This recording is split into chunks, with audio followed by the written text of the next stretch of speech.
Sa isang bansang puno ng ingay ng politika at kontrobersya, sino ang nagsasabi ng totoo?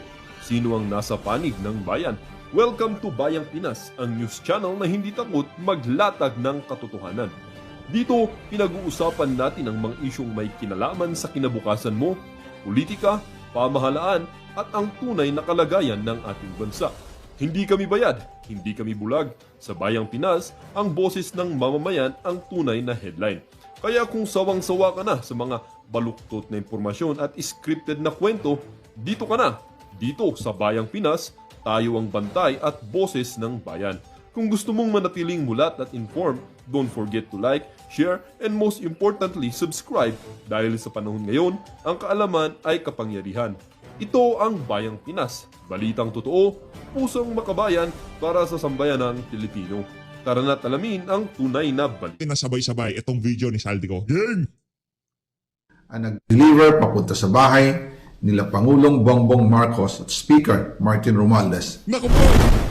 Mag-insert o magpasok ng 100 billion worth of projects sa BICAM.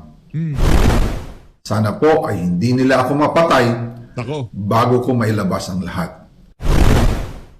Ginawa ko lang ang utos sa akin, pero ngayon, handa na akong harapin ang lahat.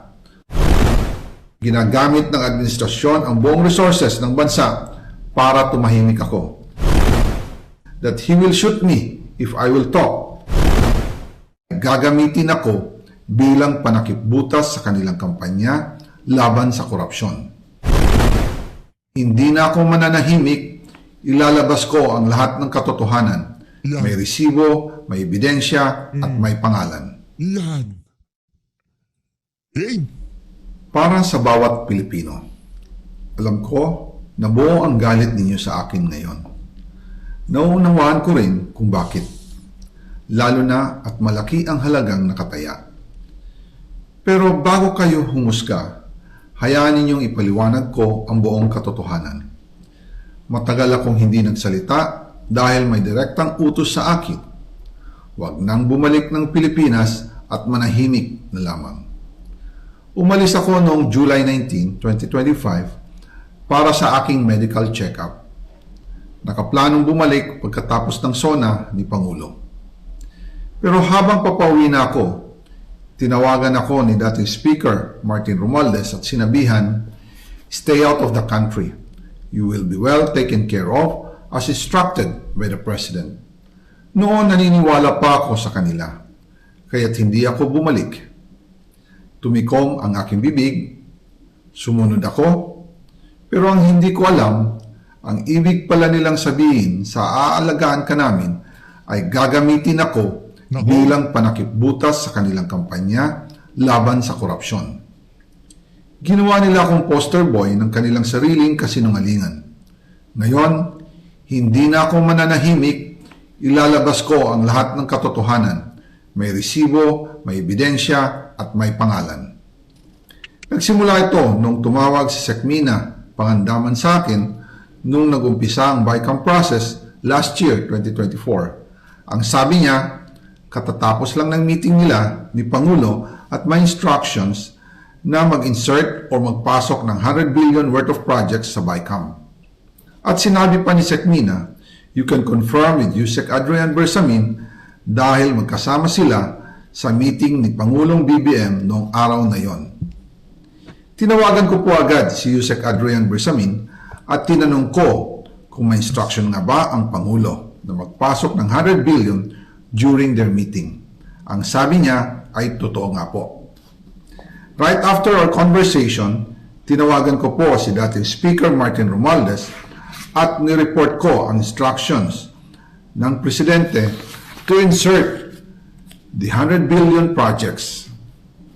At sinabi niya sa akin, what the President wants, he gets. After ng ilang araw, What's the President's wants? Gets. Hoy, mag-resign ka na. Walang yakang hinayupak ka. Marcos Jr. resign. Walang yaka, wala ka ng puwang dyan sa Malacanang. Hindi na talaga kayo natuto. Ang tataw nyo sa pera. Hindi sa atin ang galing dyan. Yan, Zaldico, tuloy lang ho natin. Ayoko sanang ayoko sanang i-interrupt tong si Zaldico, baka magalit sa atin. Tuloy mo, Brian. Nag-set po ng meeting si Secmina Pangandaman at Yusek Adrian Bersamin sa amin ni dating Speaker Martin Romualdez sa Aguado Building in front of Gate 4 ng Malacanang at nandoon din po si Yusek Jojo Cadiz. During the meeting, binigay po ni Yusek Adrian Bersamin ang listahan na worth 100 billion. Tinanong ko po si Yusek Adrian kung saan galing ang listahan. Ang sagot niya, galing kay PBBM mismo at binigay niya ito mula sa brown leather bag. Nung sinabi po ni Yusek Adrian Bersamin yung brown leather bag, naalala ko noong nasa Singapore kami right after the elections of May 2022 sa Hilton Hotel, kami ni dating Speaker Martin and PBBM habang pauwi at pabalik ng Pilipinas, hinabol ng PSG ang brown leather bag at ang sabi ni PBBM, maiwan na lahat, wag lang ang brown leather bag. Kaya naniwala ko na utos talaga ito ng Pangulo. Pagkatapos ng ilang araw, I informed sina dating Speaker Martin Romualdez, Secmina Pangandaman, Yusek Adrian Bersamin, and Yusek Jojo Cadiz na kung pwede 50 billion lang ang ipasok sa program funds dahil so sobra ang DPWH funds versus sa DepEd. In practice, hindi pwede na mas malaki ang budget ng DPWH kaysa edukasyon. And yung balance na 50 billion, ilagay na lang sa unprogram funds for the 2025 budget. Dahil Office of the President din ang nagre-release ng lahat ng unprogram funds. Pagkatapos ng isang araw, tinawagan ako ni Secmina at sinabi ang mensahe ng Pangulo, ipasok ninyo yan dahil pinangako na sa akin ni Speaker Martin yan at hindi na pwedeng baguhin. Kumbaga, ang utos ng hari hindi pwedeng mabali. Nako. Again, I informed the Speaker and asked clearance about the instructions ng Pangulo. At ang sabi niya, wala tayong magagawa. Kaya po nagtataka ako kung bakit sinasabi ni Pangulo na hindi niya makilala ang budget. Samantalang lahat na binawas at dinagdag sa mga ahensya ng gobyerno ay humihingi ng approval sa kanya si Secmina Pangandaman. Abangan ang part 2. O, Zaldico, okay yan. Sabi ko naman sa'yo, madali naman kaming kausap dito. Di ba? O, pakinsihan nyo to kay Zaldico. Madali kaming kausap dito. Sa part 2, ayusin mo ha. Yung intensity at delivery dapat ganyan na ganyan pa rin. Ilabas mo yung talagang lahat ng nalalaman mo. Pero yung mga binanggit mo na yon na Zaldico, ha? Yung binanggit mong yon, presidente yon ng Pilipinas. Wala nang mas tataas pa doon. Ayoko na ang ulo ni Martin Romualdez ngayon. Gusto ko na ulo ng presidente. Gusto ko nang makulong dito si Marcos Jr. Bakit ka nga naman, ha? Magtataka na nag-iba ng anyo ng budget. Hindi naman yan ang sinenyo sa nagpa-insert ka eh. Ano ka, si Raulo? Nagpa-insert ka ng 125 billion, 100 may 100 million sa NEP. Tapos magtataka ka na iba na yung NEP? Ay iba na yung budget? Siyempre, ang budget ho hindi pwedeng magdagdag. Bawas lang ho yan at mag-iba. Pero yung budget na itinalaga, yun lang yun. Hindi natin pwedeng dagdagan yan. Kung 2 piso yan, hindi pwedeng gawin 3 piso yan. Pwedeng gawin 150 pesos. Pwedeng ganon. Kung 100 yan, hindi pwedeng gawin 200. Pwedeng bawasan pero hindi pwedeng dagdagan. Nagtaka daw ho siya. Natural. Sa laki ng pina-insert mo, talagang mababaliw itong si Zaldico kung saan niya paghuhugutin yung 100, may 2 billion na, 100 billion na yon.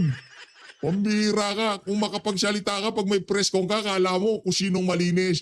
Yan na nga ho ba sinasabi natin. Anticipated ho natin yan na aakyat sa Malacanang.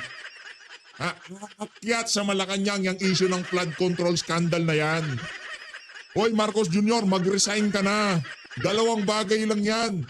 Pag napanood yan ng sambayan ng Pilipino, i-share nyo ho tong video na to. Pag napanood yan ng sambayan ng Pilipino, aalis ka o aalisin ka. 2 bagay lang ho yan. Hindi ho tayo nagkikait ng kung ano pa man.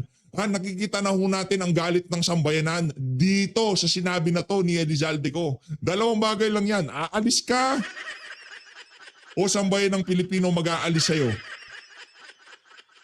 Dalawang bagay, pwede sa mga susunod na panahon, pwede sa 2028 dahil nga naman tapos na termino mo.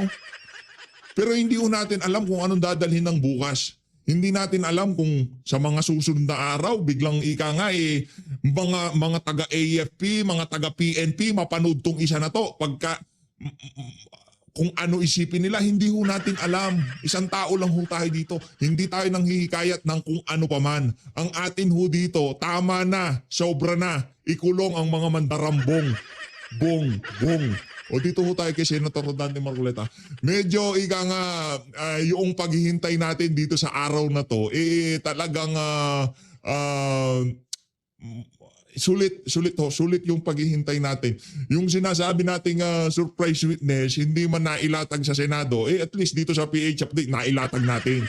O, ayan o mga kababayan, galing ho yan sa official FB page nitong si Zaldico. Tayo naniniwala, matagal nang recorded yung mga video na yan ni Zaldico. Ika nga naka-ano na yan, naka-time na yan. Gumaganyan na lang siya, lumalabas yan.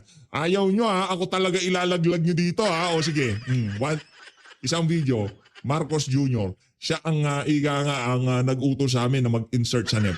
Para dito sa hearing na to ni Ping Lacson, brad, ayaw pa ba itigil yan? Alam na natin kung sino may kasalanan.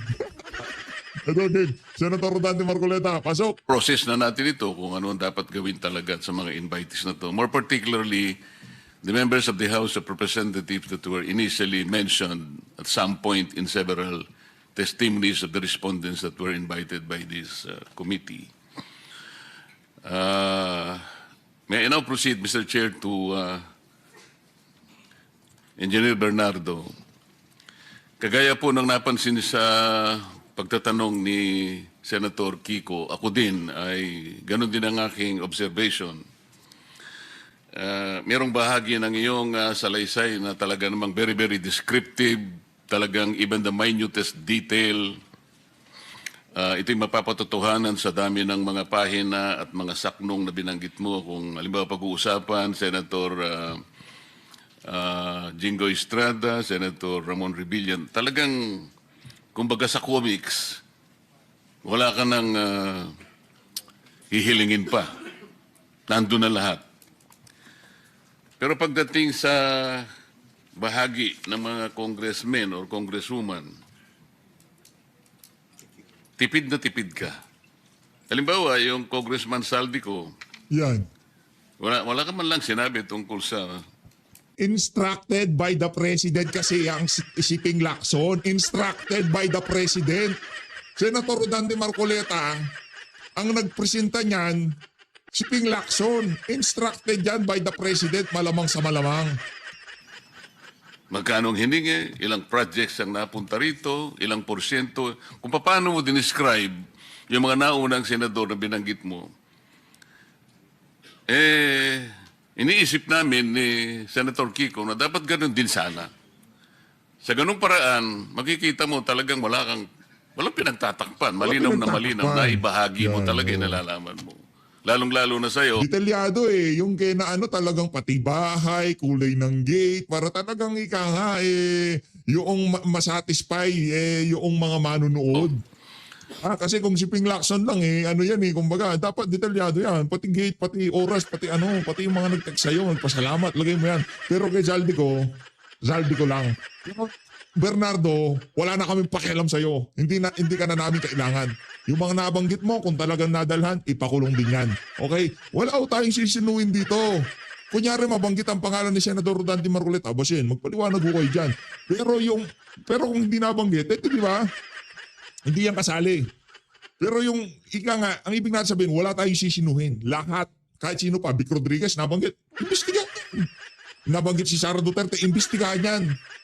Ganon din ho ang ating gustong mangyari dito. Kahit sino, kahit yung presidente pa na nagmamalinis pagka may press con, Brad, yung kulay brown na bag, kunin mo na. Maiwan na lahat, huwag lang yan. Pakso mo na dyan mga damit mo, Brad. Hindi ko sakali. Wala, dito ka sa Pilipinas. Walang pupunta ng Hawaii. Naintindihan ko sa tagal ng iyong paglilingkod sa DPWH, ikaw ay sagana na sa karamihan ng eksperyensya at pakikipag-ugnayan sa maraming tao, kaugnay ng iyong trabaho. Ito po, Mr. Chair, litaw na litaw, binanggit tatlong congressman and congresswomen dito. Talaga pong napakatipid po ninyo. Sa makatwid, dito lang po ay kung ako ihahatol dito, meron po kayong deliberately na parang hindi na gusto pang ihayag yung maaring nalalaman po ninyo. Kaugnay po nito, Mr. Chair, nung tinatanong din ni Senator Kiko, kahit na mathematical lang or arithmetical estimation, kung talagang napakahalaga po nun eh. Initially, ito po yung mga Tigil nyo na yung hearing na yan. Sendante, tayo ka na dyan. Punta ka na ng saganang mamamayan. Punta ka na doon. Marami tayong pag-uusapan ngayong araw na to. Sige na, punta ka na doon. PH, ba't mo naman inuutusan si Sendante? Mga aso ni Marcos Jr. mga nandyan eh. Si Soto at saka yan si Ping Lacson Boytago. Naku, walang kwenta yan. Sa tingin ko, umihi sila niyan dito sa oras na to. Habang nagsasalita yung Sendante, umihi sila. Nagpunta sila sa CR silang dalawa. Pinanood din yung video nitong si Saldico. nasa notes ko din. Ay, nako. Nagkakaisa pala kami ng direksyon ng pagtatanong. Saldico, na-earn mo ang respect ni PH Update. Palakpakan kita. Sinasabi ko naman sa'yo, kami dito sa PH Update, sambayan ng Pilipino. Basta sabihin mo kung sino talagang may sala dito. Wala tayong sisinuhin dito kahit sino. Kasi pera na sambayanan yan. Wala ko tayong pakialam kung sino masagasaan. Kaya malakas sa loob natin na talagang suportahan ng mga Duterte. Hindi ho nila gagawin yan. Yung pakikialaman ng budget. Akala ko bang walang control sa House of Representatives itong si Marcos Jr.? Akala ko bang separation ng power? Sa kanya to. Sa kanya yan. Kakagigil eh. Diba? Lahat ng nasawi, lahat ng anak ng Petrang Garabata, lahat ng nasiraan ng mga ari-arian, lahat ng nawalan ng mahal sa buhay. Ngayon pa lang ang sinasabi ko na ho sa inyo, sisihin nyo si Marcos Jr., anak ng Petrang Garabata. Yung mga pondo na dapat sana mapunta dyan sa proteksyon ng bawat isang Pilipino. Alam nyo ho saan napunta? Sa NEP. Ay, alam nyo saan napunta? Sa insertion. Para saan yan? Para yan talaga sa kampanya. Para sinong manalo? Si Soto at si Lacson. Kaya ngayon, itong dalawang unggoy na to, todo protekta kay Marcos Jr. Anong umuwi? Huwag kang umuwi, Saldico, dyan ka lang. Ikwento mo sa amin kung paano kayo mag-abutan ng pera. Huwag kang uuwi, pakiusap ko sa'yo. Para dito sa abogado ni Saldico, kung ikaw man nagpayo nito, palakpakan ka pa namin dito sa PH Update. Hindi ko sinasabing bayani itong si Saldico. Ang sinasabi ko dito, kung hinahanap natin ng mastermind, kasi hindi gagawin niya ni Saldico kung walang utos na galing sa taas. Okay? Hindi ko sinasabing absuelto na si Saldico dito. Ang sinasabi lang ho natin dito, ika nga, yung napakahabang proseso na sigurado naman, matutuntun naman namin itong mga walang yang to, pinaikli mo lang. Binigyan mo lang kami ng shortcut. Kaya naman para dito kay Marcos Jr., dalawang bagay lang yan ang sinasabi ko sa'yo. Bumaba ka o mag-resign ka. Ganun lang ho kasimple yan. Bakit kinakailangang sangguniin mo ang abogado mo at pagkatapos ay makikipag-ugnayan ka kay Prosecutor General? First of all, Mr. Chair, I want to know if the Prosecutor General was invited in this meeting. May I respond, sir? Yes, PJ Padula. I did not receive any personal invitation, Mr. Chair, but I was directed by the Secretary of Justice to appear in today's hearing to represent him, sir. That is my problem, Mr. Chair. Ito po, nalilimitahan yung kakayahan ng kumiting ito na Kita-kita ho tayo sa November 20. Pupunta ho tayo dyan. Punta ho tayo dyan. Ika nga, ihanda nyo na yung Biblia. Magdadasal tayo, siyempre. Ano sa tingin niya? Ano bang gagawin natin dyan? Ipagdarasal natin na yung mga magnanakaw, ika nga, malagay na sa dapat nilang kaalaman. pahayag ang mga respondents. Katulad nung tinatanong ni Senator Kiko, at yun gusto kong maitanong, bakit kinakailangan po na pigilan siya at some point on the things that he might be able to shed light to this committee. Ping, tigil mo na yan. Tulog na, sleep na, night. Tilig na. Ay, yung, wag mo nang, Ano ngayon kung halimbawa tamaan yung mga ibang tao sapagkat ito naman ay pagsasalaysay ng kanyang buong nalalaman. Ang totoo niyan, indicative na sa mga ibang pinagsasabi niya rito na gusto niya talaga. Gusto niyang ihayag ang buong katotohanan. Pero dahil ba sa he is a potential applicant to witness protection program, may influensyahan, malilimitahan ang kanyang exposure dito. Ito po yung hindi ko maintindihan, Mr. Chair. Why is the Department of Justice at some point is interfering in the proceedings of this committee? This is something that we should probably process. Kung ganun pala yun, hindi malayang supplemental affidavit ito. This is questionable to the very least. Ang sabi mo rito, Engineer Bernardo, statements of facts applicable to all. Sa Tagalog, pagsasalaysay na applicable sa lahat. Tama. Hindi kita narinig. Sorry po, Mr. Chair. Yes po, Mr. Chair. Okay. Kung ito'y pagsasalaysay ng applicable sa lahat, katulad ng binabanggit mo sa paragraph 9, I can confirm based on my personal knowledge that in some form or another, on various extents, most proponents have their own designated contractors who will take on the projects for the former's benefit and advantage. Sometimes other proponents would request me to suggest contractors for them who are known to me or referred to me by friends and other personalities. These are situations that national and local elected politicians would request me to source projects for them. Di dapat ihayag mo rin lahat. The problem is there is a prosecutor general who is not very interested in prosecuting people. He's very selective, Mr. Chair. This is something that is objectionable. May I be allowed to respond, Mr. Chair? You may respond. Thank you, Mr. Chair. I take exception to the observation of the good senator that the Department of Justice is interfering in the investigation being conducted by the committee. In fact, Mr. Chair, whatever limitations there are to the testimonies of this witness who is present here is not something which is being dictated by the Department of Justice, but by law that is covered by Republic Act 6981, particularly Section 7 thereof. It is not our intention to restrict his testimony as in hindi pa ba natin ipapalabas ang video na yan ni Zaldico sa Senado? Anak ng Petrang Garapata, ilabas mo yan. fact. For he our said- education, kindly tell us what section. Ping, night na. Stop na. Ika nga, tapos na. Yung pagpapagal mo para mailis ang usapan na to, tapos na. Okay, yung amo mo, wala nang kawala dito. Oh. Congratulations. Section 7 is about. Yes, Mr. Chair. Section 7 of RA 6981 clearly states confidentiality of proceedings. All proceedings involving application for admission into the program and the action taken thereon shall be confidential in nature. No information or documents or given or submitted in support thereof shall be released except upon written order of the department and of the proper court. Any person who violates the confidentiality Para sa ICI hoy, isara nyo na yung ICI. Isara nyo na yan.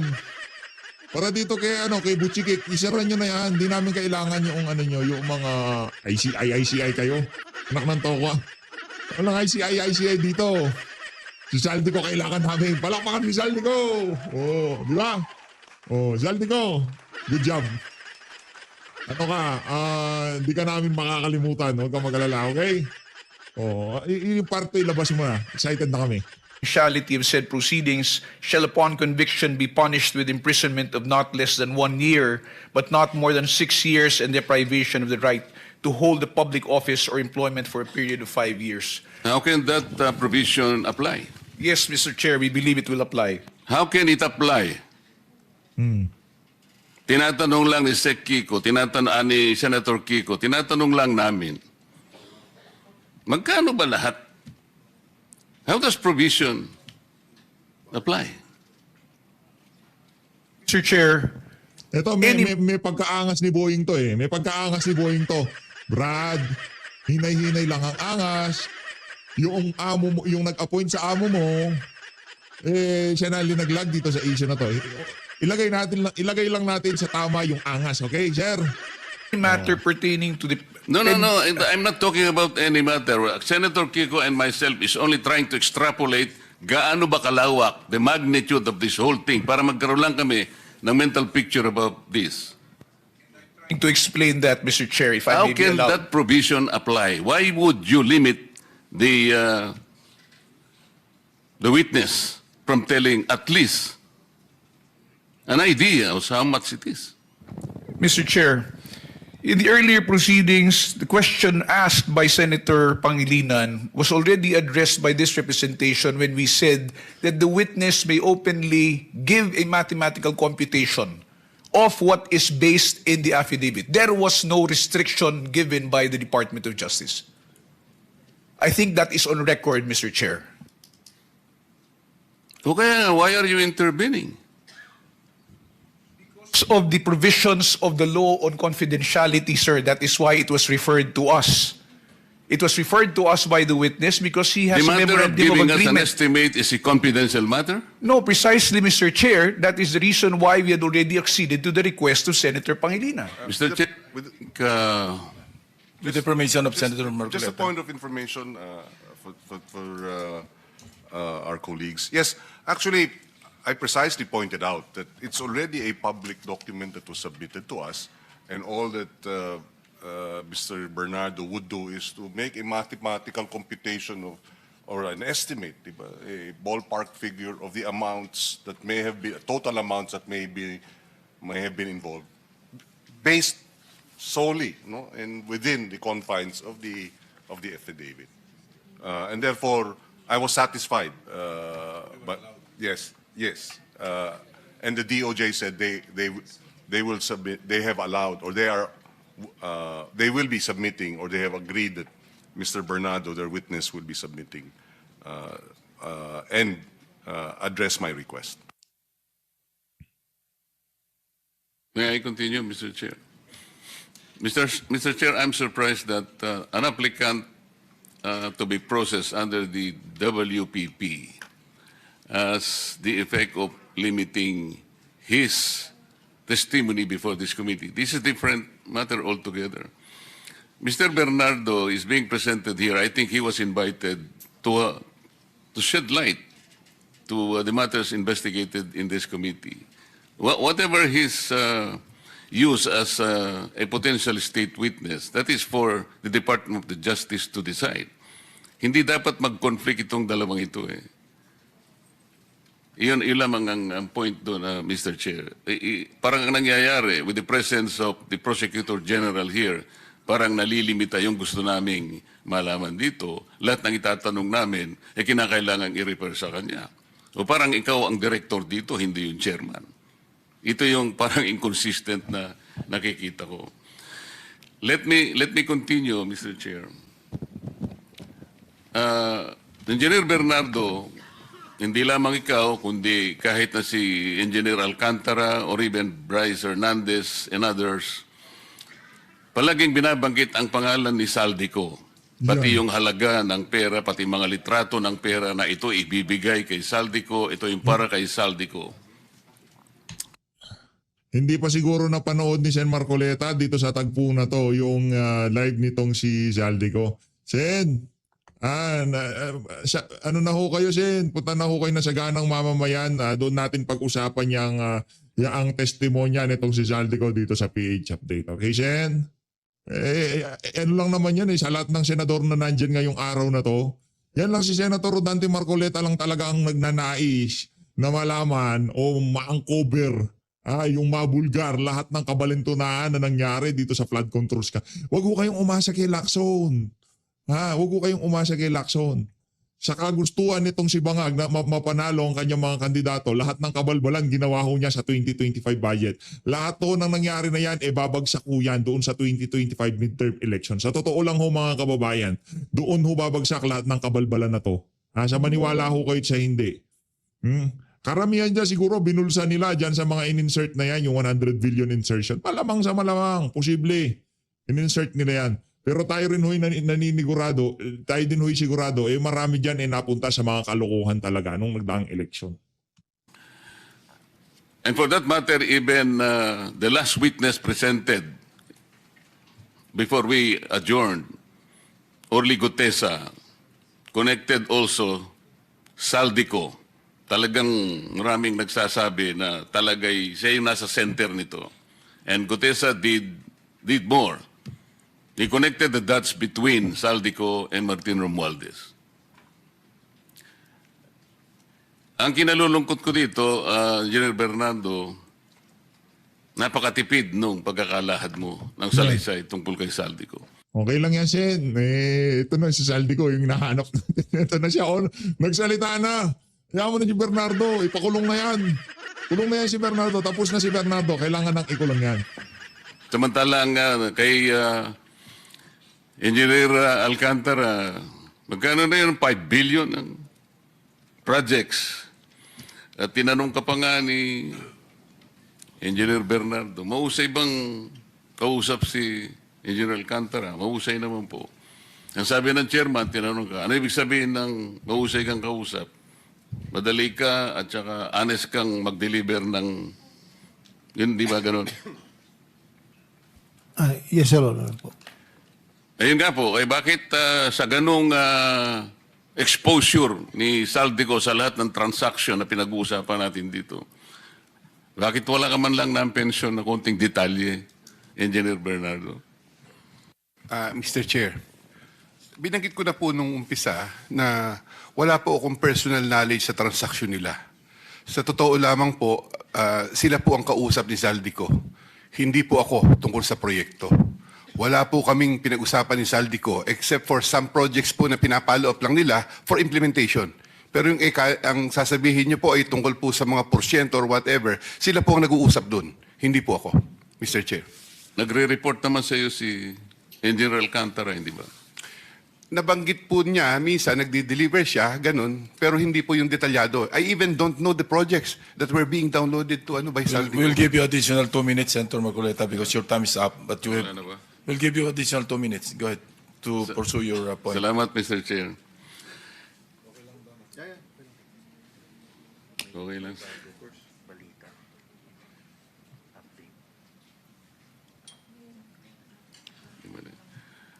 Engineer Bernardo, tungkol dun sa pagkakaiba ng mga coordinates, dahil sa kaya nagkaroon ng konting problema, yung sinubmit ni Yusek Cabral sa Pangulo na naging basihan ng sumbong sa Pangulo was based on Meron pang nalalaman na isumbong sa Pangulo tong si Marcos Jr. Kanino ka namin ususumbong ngayon, Marcos Jr.? 100 billion insertion pinag-uusapan lang natin dito. What? 5 billion? Anak ng malaki yung billion. 1,000 million yan kung di tayo nagkakamali. Di natin alam bilangin yan kasi napakalaking pera ho yan. 1,000 million. 100 million ho ang pina-insert ni Marcos Jr. dito sa 2025 budget. Ganun ho siya kawalang hiya. MYPS application. Tama ba yun? Mr. Chair, as far as I can recall, meron pong MYPS na balita ko po noon. Yun po yung, Mr. Chair, may I remind the Honorable Committee that during the time that there was a submission of those reports, I was no longer active in the DPWH because I was then on leave before the submission, I think, or retired na po ako after that. So, hindi ko po masyadong but I have talked to my people doon po dati na nalaman ko po na MIPS po ang kanyang sinubmit sa Pangulo, doon po sa sumbong sa Pangulo. Yun lamang po ang binanggit sa akin. So, na-validate mo rin naman na-validate mo naman na base sa pagtatanong mo sa mga dati mong kasama sa DPWH nang talagang na-submit niyang application sa opisina ng Pangulo ay yung MYPS. Yun po ang sinabi nila, Mr. Chair. At ang totoo, dapat na isinabit niya yung MPCA. Ano yun? PCMA, but PCMA, na ito yung, kung tutuusin mo, ito yung mas accurate sana. with the survey 1, 2, 3 coordinates po. Yes, yung survey 1, 2, 3, kapag sinama mo sa MPCA, mas lalong katanggap-tanggap yung magiging coordinates ng bawat project. Tama? Ayun po, as far as I know, yes, Mr. Chair, yun po yun. Yung allocable na binabanggit kanina, na talaga namang yun, pang-alok talaga yun. Ito'y inamin. Alam ito ni Ginger Alcantara, nung tinatanong ko si former Secretary Bunuan, katabi pa niya si Yusek Cabral, inamin nila yung allocable ay inaalok talaga sa mga congressmen kasi doon nagsisimula yung deliberation. At noon ay sinabi nga na yung allocable ay nasa 350 billion kagad yun, given the number of the members of the House of Representatives. Over and above that, papasok yung leadership na another 100 billion. Kaya yun lang, 450 na. Pagpasok ng unprogrammed, another 150 billion. At katapos-tapusan nito, ito na yung bicameral na another 400 billion pesos. Doon na kwenta, doon sa pag-uusap na yon, Mr. Chair, na ang talagang nadadagdag pala sa original ceiling ng NEP ay at least 1 trillion pesos. Engineer Alcantara, nandun ka nung tinatanong ko ito at na-establish natin ang bahaging ito. Tama ba? Yes, Your Honor po. Salamat po, Mr. Chair. Thank you.